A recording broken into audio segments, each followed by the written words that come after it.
तो मैंने सोचा था जैसे स्टोन कोल्ड स्टनर लगाता है ना तो दूसरे बंदे के मुंह से पी चीज बाहर आ जाती है, वैसे ही कबीर भैया के मुंह से भी पानी बाहर आ जाएगा मुक्का पड़ने पर ना।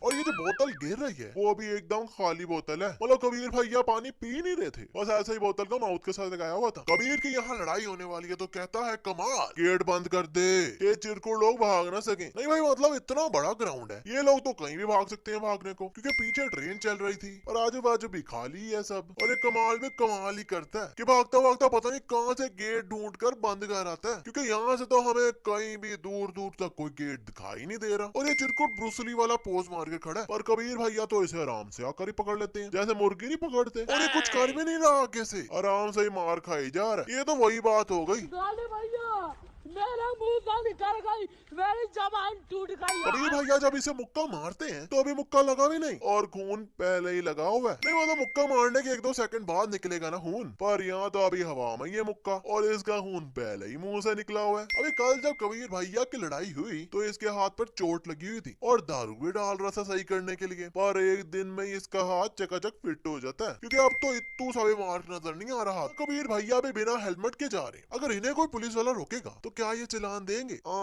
आप खुद ही देख लो।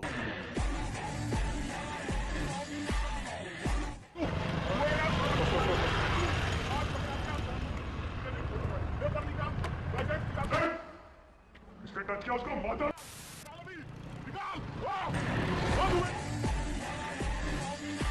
अब प्रीति को उसने ही रंग लगा दिया जिससे कबीर की लड़ाई हुई थी स्टार्टिंग में। अब यार इस बंदे को लगता है कि कबीर भैया से मार खाने में ज्यादा ही मजा आता है, जो एम ही पंगे लेता रहता है, ऊपर से मार खाते हुए रोकता भी नहीं है, मार खाता ही रहता है खाता ही रहता है। नहीं बंदा हाथ आगे कर ले या पुश कर दे, पर नहीं, इसे तो लगता है डॉक्टर ने प्रिस्क्रिप्शन दी होगी कि आज आपने सुबह 5 मुक्के खाने हैं। और जब कबीर निकलता है इसे मारने तो प्रीति को ये डंडा देकर पकड़ा कर निकले यार, पर वहां जाकर डंडा फेंक कर मुक्के मारना शुरू हो जाता है। और इतनी मार खाकर एटीट्यूड देखो लौंडे का।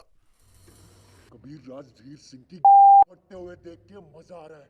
अच्छा इस डायलॉग के बाद मैंने सोचा था कि अब बदला लेगा ये कबीर भैया से, अब कोई मारेगा मुक्के शुक्के, पर फिर देखो एकदम कहता क्या है, I promise you, ये दोबारा नहीं होगा। नहीं वैसे हमें पता था कि इससे ना हो पाएगा भाई। प्रीति के पाँव में शीशा घुस गया था, पर अगर हम गौर करें तो अंदर बंदर कोई नहीं घुसा, ऐसे ही पैर के साथ लगाया हुआ था ये शीशा। प्रीति के बाबा जी ने कबीर को प्रीति का ख्याल रखने के लिए कहा, कमरे में शिफ्ट करके स्पेशल ट्रीटमेंट दी जा रही है। प्रीति की मम्मी कहती है कि इसके डैड बस आने वाले हैं, आप थोड़ा वेट कर लो। और जैसे ये छत पर आते हैं तो पीछे तो डैडी जी भी उसी टाइम आ जाते हैं। अब यार अब इतनी भी क्या स्पीड है, बंदा घर आकर थोड़ा पानी शानी पीता है ना फिर ऊपर जाता है, पर ये तो डायरेक्ट पीछे आ गए। जब कबीर प्रीति के घर आता है तो प्रीति का भाई बाहर चला जाता है, पर जब कबीर वापस जा रहा होता है तो उसके भाई के पंटर लोग कहते हैं, ये क्या ये लग रहा है क्या रे, क्या काम रहता तेरे को प्रीति दीदी की छत पे? नहीं मतलब इन्हें किसने बताया कि ये प्रीति की छत पर चढ़ा हुआ था, जबकि उसका भाई तो पहले ही निकल आया था बाहर। और कबीर कहता है कि बिल्कुल दीदी जैसा है तू, सेम नाक सेम कान सेम होंठ।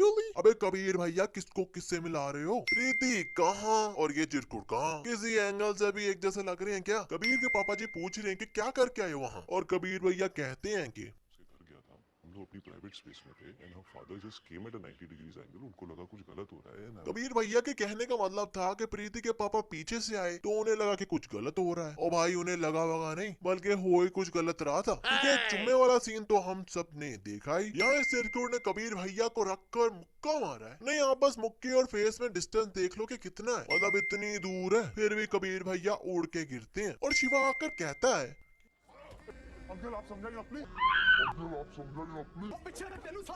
नहीं मतलब इस लड़के को भाई कह सकते हैं, पर शिवा अंकल कह रहा है। लगता है अंकल कहने पर ही इसे मेन गुस्सा चढ़ा होगा जो चुमाट मार दी। यहाँ कबीर भैया सूसू कर रहे हैं, पर ना पजामा नीचे और ना कुर्ता ऊपर। और अब समझ मुझे भी नहीं आ रहा कि भाई सूसू कर कैसे रहे हैं, मुझे तो लगता है पानी की बोतल में छेद करके लगे होंगे। इस सीन में कबीर क्लास में आता है और आगे वाली बच्ची को पीछे भेज देता है और प्रीति को उसकी जगह बैठा देता है। और फिर आज कौन सा लेक्चर है?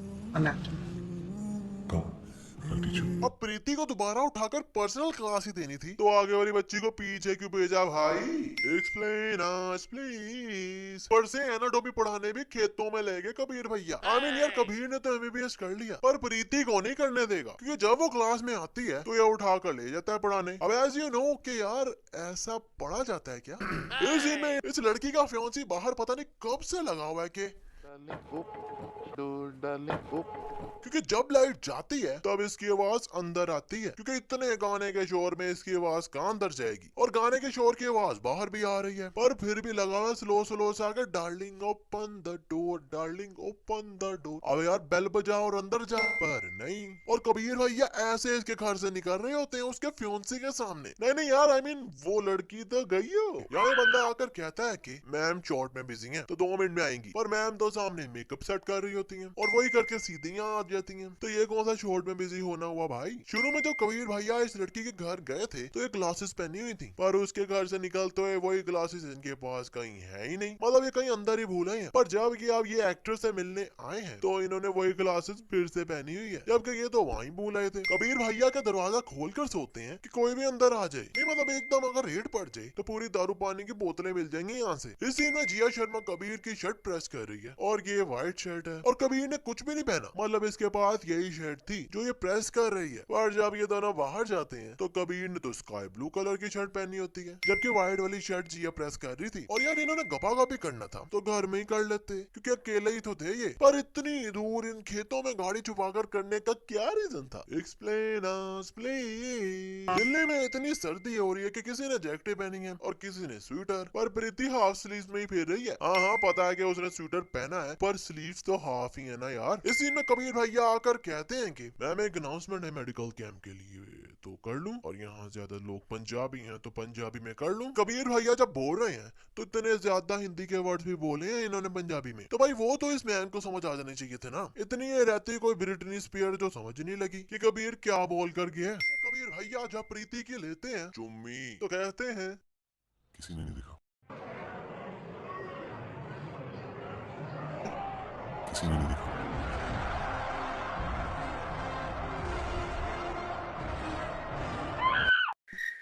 किसी ने नहीं देखा।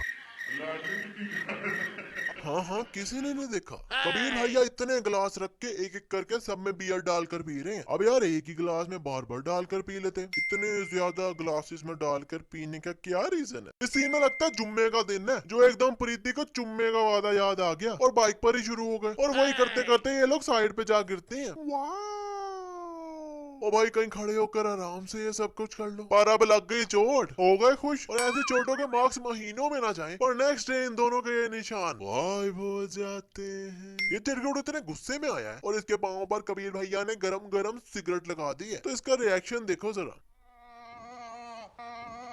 इनमें कबीर भैया सिग्नल पर खड़े हैं, वो भी सबसे आगे, और फिर भी किसी वार्डन ने नहीं पकड़ा। I mean, चालान तो पक्का बनता है ना बॉस। ऐसा है कि कबीर भैया अपने राइट पर ऐसे देखते हैं तो इन्हें प्रीति नजर आ जाती है, but really no I mean really. अब यार ये बाइक मोड़कर इतनी दूर आए हैं तब वहां सामने प्रीति बैठी नजर आ रही है। मुझे तो वैसे अभी भी दूर ही लग रही है यहाँ से, पर इन्हें इतनी दूर से पता नहीं कैसे नजर आ गई। यहाँ कबीर जब बैठा हुआ है तो इसका वॉलेट इससे इतना दूर है, लाइक वॉलेट यहाँ है और बीच में ये 2 ब्लैक लाइंस हैं और ये थर्ड वाली ब्लैक लाइन पर पड़ा हुआ है, और जैसे कैमरा फ्रंट एंगल से आता है तो इसके बिल्कुल साथ पड़ा हुआ है। आई मीन फर्स्ट ब्लैक वाली लाइन पर पड़ा हुआ है। ये सही है वैसे कि जब भी कबीर भैया और प्रीति लबी डबी कर रहे होते हैं तो पीछे से प्रीति के पापा टपक पड़ते हैं, और आते भी पीछे से ही है। मुझे तो लगता है कि प्रीति के पापा का प्रीति के होंठों के साथ पिछले जन्म का कोई कनेक्शन है। फिर वैसे जब कबीर भैया का बच्चा बड़ा होगा तो उसे कैसा फील होगा जब उसे पता चलेगा कि ये अपने मम्मी डैडी की शादी के 1 महीने बाद ही पैदा हो गया। हाँ वैसे 5G का एरा है, कुछ भी हो सकता है।